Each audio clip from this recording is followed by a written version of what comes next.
you know how this COVID thing works. Is there, I mean, and you have a lot of time around Davante. Are you concerned at all for yourself? No. Aaron, how is it possible that Davante's such a good player and has missed 6 games over the last 2 years, yet you guys are 6-0 in those games? I don't know. We're not a better team without him, that's for sure. I'd have to look at each of those games, but we've just found a way in those games. I think to the Atlanta game from a couple years ago, I guess last year, and I threw 2 hole shots to running backs, which I hadn't done in a long time, one to Jamal and one to Aaron. Bobby had a big game.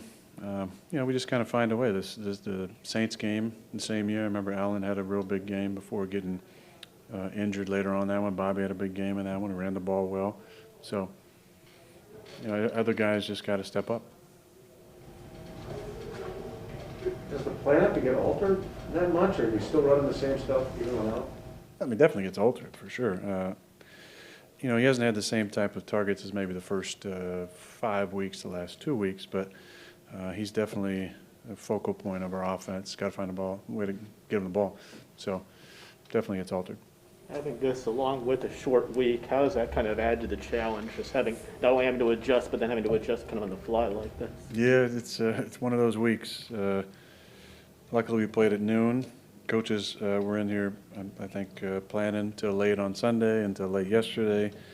So they put the plan in. We're going through it right now, and then we got to take a trip to the other side of the country and play a great football team. So it's going to be a good challenge for us. If you're able to win amidst all this adversity on a short week without Davante and COVID stuff, what do you think that would do for the team? Every win is a confidence builder. They're all special in different ways. We've been banged up this year, but other teams have as well. So we got a lot of guys who we'd love to come back this week.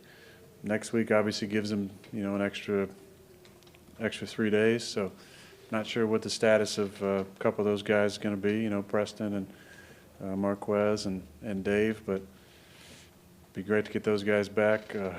But we got to go with what we have on Thursday. Aaron, was there a shock factor that, when you hear about that, either yourself personally or even the locker room sort of feels like someone like that? Yeah, I mean, there's a little bit of a shock factor for sure when it's Davante, but we dealt with it last year.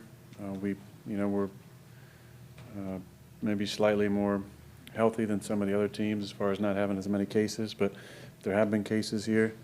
And we've dealt with them. But when I heard 17, I was hoping that it was going to be one of those false positives for sure. What stands out about their defense? I'd say the scheme is just a little different. They do a number of different things, roll through calls, different coverages. But it starts with the front, real good front. Obviously, adding JJ to the mix, who's a Hall of Fame player, has been good for him. Chandler is one of the premier pass rushers in the league. And Marcus on the other side has had a really nice start to his season. He's always been a high-effort guy who is around the football and always showing up in the stat sheet. And he's had a really nice start to the season as well. They got some good young players in the secondary that have played at a high level and been playing well. But it starts with the pass rush. The back end is able to play off the timing of the expected release time of the quarterback for sure really well. So how do you get ready mentally for a diverse scheme when you only have one practice rather than 3? I mean, they have their whole bag of tricks available, I would assume. Obviously, you don't have as much time to prepare for it all.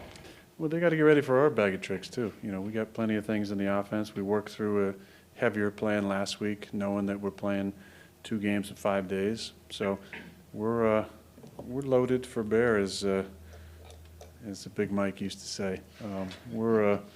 We got a lot of scheme in. Now it'll be different not being able to really do full speed stuff.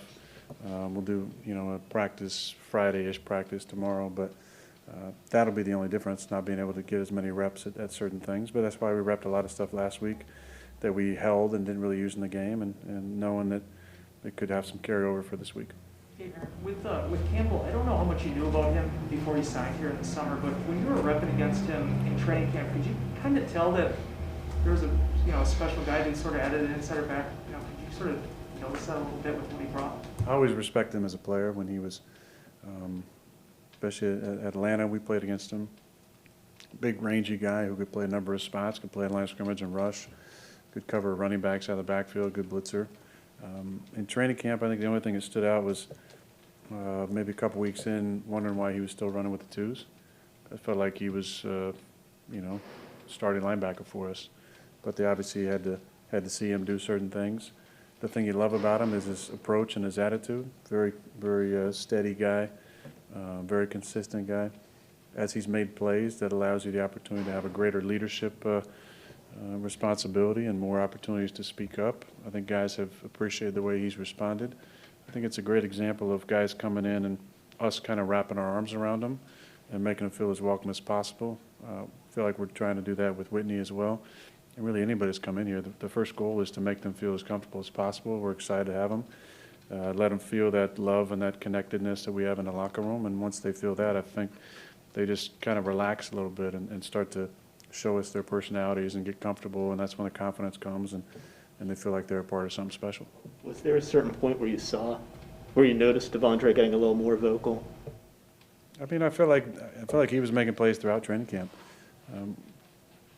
I didn't get a chance to see how it went against the Jets when they came in, but we're not a tackle to the ground practice style, so you don't get to see what he does best, I think, and that's tackling. And you saw it, really starting in week 1, and he's a really sure tackler. He's strong at the point of attack, but he's also been opportunistic playmaking, forcing fumbles and intercepting the ball. But in terms of speaking up and stuff? Oh, speaking up? No, I mean, he was quiet for the most part. He was quiet, I think, all the way until the last few weeks, when he's been making a lot of splash plays. And it just gives you, there's almost an expectation, like, what do you have to say, Davante? And it's not everybody's personality to speak up, and we respect that. We've had some incredible lead by example type of guys around here over the years. But he has that charisma that when he talks, I think people listen. Aaron, how have you seen Dean Lowry just expand his game and become kind of a key role player for the defense this season? I love Dean. Dean is he's a ornery individual, and so there's nobody I maybe enjoy kind of ribbing on a daily basis. And Dean, in jest for sure, but he's also a really smart guy. I enjoy our philosophical conversations from time to time in the locker room. The way, where I sit to my left is a very eclectic group of individuals. You have the specialists, and then you have the D-line.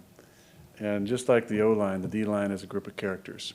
And whether we're ribbing Kenny about his inability to shower at a timely fashion, or Preston Smith's occasional shower pill, as they call it in the league, where he might take off after a Friday practice and want to shower at home. There's always some funny conversations going on. As we saw last year when they started intermixing offense and defense, there's the random wide receiver over there, Marquez, who loves stirring stuff up as well, and they all kind of sit in Dean's vicinity, and Dean kind of takes it all in. You can watch his head kind of spinning as he's enjoying these conversations. Every now and then he'll pipe in and say something really funny. But as far as a player, I feel like he's been really consistent over the years with us, and he's made some splash plays. I think when you're playing next to a guy like Kenny, who's going to get some, respect in his ability to pass rush, and with the way Rashawn has played, there's going to be some single opportunities for guys like Dean, and I think he's made the most, especially the last few weeks, of those opportunities. Aaron, you've demonstrated you can run the last few weeks, touchdown, 15-yarder, 16-yarder, but what do you think when you watch Kyler Murray and what he does? Preston Smith's line, chasing the chicken in the field with no fence comes to mind. What do you think when you watch Kyler? Yeah, he's really athletic. Obviously an incredible athlete, but, I've never seen him play baseball, but it seems like he made a really good decision because he's a dynamic quarterback, football player, athlete. Watched some of the runs. He had a run against L.A. where somehow he gets the corner, it's like 3rd and 16, and not just gets the corner, but gets like 18 yards and gets out of bounds. And he's real slippery. He can really throw it, though. He's got a great arm. We're going to face a couple of these type of guys the next few weeks, guys who are super athletic in and out of the pocket. Getting back to the Davante stuff, what's it been like for you to watch all the veteran additions. In years past, the outside linebacker depth chart, I think they would just promote Joe practice squad guy. And here you got Whitney, obviously Jalen and Rasul are maybe a little different players, but still it's 4 veterans, including Randall, who they brought in here. Bill, I love it. I do. I really, I love the energy with these guys. Played against, all these guys at various places. Worked out with Whitney a long time ago, and just always enjoyed his personality and the way that he played. Really proud of Rasul. I feel like he's battled really well, and he got dinged up in the game and came back in.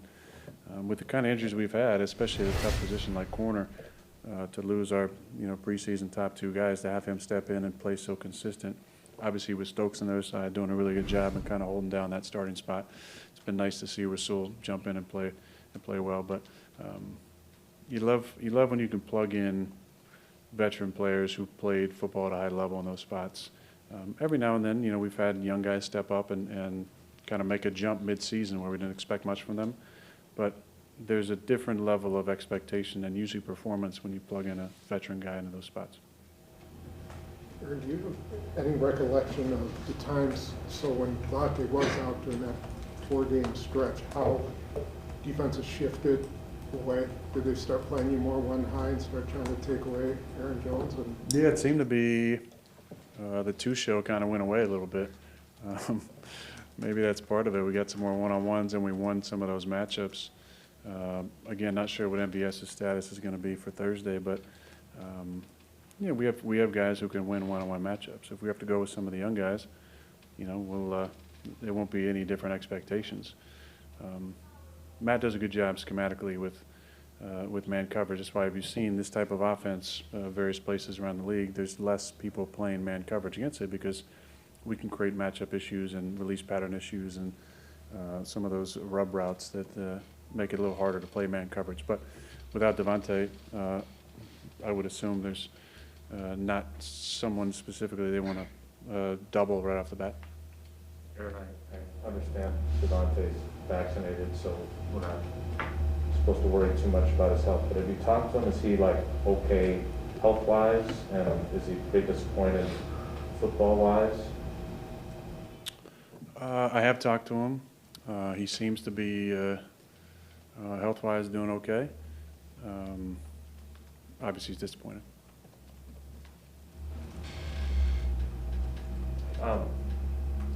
You've had 2 pretty interesting playoff games at this place. What do you recall from each of those games, and is it any different now that they've renamed it State Farm Stadium? It's a great name, for sure. Get the Rodgers right when you're there now. Yeah, I don't know if Jake's going to be there.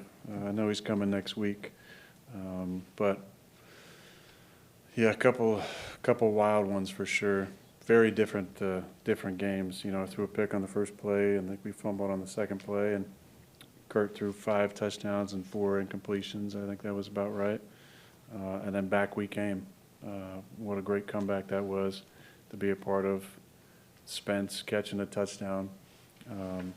Obviously, big fella had a real big game. I mean, J-Mike was a monster. Greg, I feel like, had a really good game too, and we were right in it. One play always sticks with me from that game was 97 Nude Right, ex-Fish. I had Greg down the seam, kind of had to pull up slightly off the backside of that fake and should have put a little more air on it. Greg, made his guy spin around, and if I put a little air on that, probably would have been a walk-off 80-yarder to win it. So disappointed about, obviously, the way that thing finished. The other game was completely different. We're without Jordy all season. Davante's out.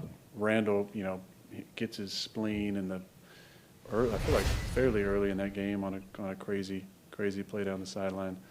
And we're out there with Jeff Janis, Jared Aberderis, and James Jones for most of that game. What a wild finish that was to that one. Special moments. Obviously, he came up short on both of them. But a lot of fun. The thing you remember about those games is just how loud the crowd is, man. It's a great environment for football. Great fan base down there. But some really special moments, even though we came up on the short end in both of those. This is really your first real indoor loud game on the road. You've had almost home field advantage on some of these others. Is that going to be hard to, with the short lead to? Well, there's going to be a surge for sure. I mean, I think about a couple other games we played there in 15. They smoked us. We were super banged up, and they got on us early and sacked me a bunch of times. That was a rough one. We couldn't withstand the initial surge, and they just kept coming and coming and coming. So we're going to have to withstand the initial surge of energy from the crowd and from obviously their defense. They have been very disruptive against the pass, so we're going to have to find ways to block them up and get guys open. And then obviously our defense is going to have to slow them down a little bit. They've been getting after it. Obviously D-Hop is a premier player in the league, and seeing A.J. Green come back and play so well, and Christian Kirk, they've got obviously traded for Zach, so they have a very talented offense. So we're going to have to make sure we maximize our possessions. Aaron, you said earlier that Davante hasn't had quite the same targets that he had early in the season. It sucks that you'll be without him no matter what for you guys. I get that, but in any way, does it help that you've gotten a little more diversified, and Allen was able to do some things for you on Sunday, and you got Bobby more involved, or it's still you don't have your guy? I would say the latter, probably. It is good to get those guys going. That was important, I think, for both of their confidence. Not that it wavered, but it's always good to be able to ball out like that and to be able to watch that back. I think there's a lot to be gleaned from being able to watch back your film of positive plays and you having success. We all need it. We all at different times need that confidence boost and be able to go back so recently and see yourself making the plays you're capable of making that you haven't maybe had the opportunities or made those plays as many times the first 6 weeks. I think was really good for those guys. But we still have a lot of talent in the backfield and a lot of guys who can get open. So we just got to keep finding a way to get them open, and hopefully we'll get 17 back after this. Time for one more in here. Sarah, we got time for 2 on Zoom.